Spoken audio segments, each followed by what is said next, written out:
আসসালামু আলাইকুম রহমতুল্লাহি ওবারাকাতু। আমার প্রিয় ভাই ও বন্ধুগণ, ইতালি ভিসা সমস্যার সমাধানে পররাষ্ট্র উপদেষ্টা যা বললেন চলুন শুনবো ওনার মুখ থেকে।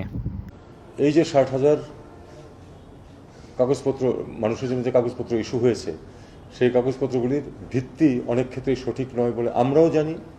ইটালিয়ানরাও সেটাকে পয়েন্ট আউট করেছে এবং তারা আমাদেরকে যেটা বলেছে যে তারা এগুলো সব চেক আপ না করে দিতে পারবে না। আমাদের এটা দুঃখজনক হলেও সত্য যে আমাদের কাগজপত্রের জেনুইনিটি নিয়ে বিশ্বব্যাপী বিভিন্ন সময় বিভিন্ন দেশ থেকে কিন্তু সন্দেহ প্রকাশ করা হয় এবং তাদের সন্দেহ অমূলক নয়, এটা আমরা জানি। আমাদের ত্রুটি আমাদেরকে স্বীকার করে নিতে হবে।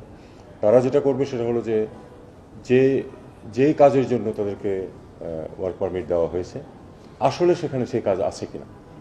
দুর্নীতি কিন্তু শুধু আমাদের দেশে না, দুর্নীতি কিন্তু ইটালিতেও আছে, আর পৃথিবীর সব দেশেই কম বেশি আছে।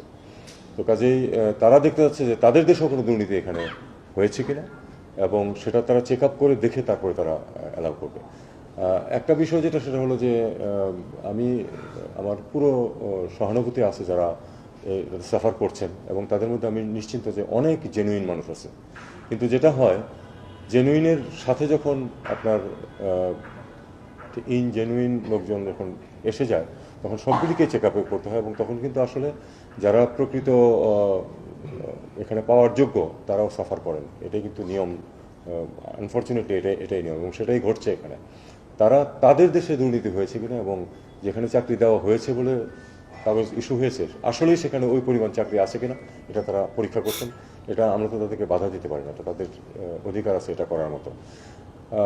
পুরো সিম্পেথি সহ আমি একটা কথা বলছি, সেটা হলো যে আসলে এখানে তারা আন্দোলন করুন, তারা ডেসপারেট হয়ে করছেন আমি বুঝতে পারছি, কিন্তু এর মাধ্যমে কিন্তু সমস্যার সমাধান হবে না। সমস্যার সমাধান কিন্তু আসলেই ইটালিয়ানদের হাতেই এবং আমরা তাদেরকে অবিরাম চাপ দিয়ে যাচ্ছি যে তাড়াতাড়ি করার জন্য। যদি ভিডিওটি ভালো লেগে থাকে তাহলে আমি অনুরোধ করব আপনার লাইক এবং শেয়ারের মাধ্যমে অন্যদেরকে দেখার এবং জানার সুযোগ করে দিবেন।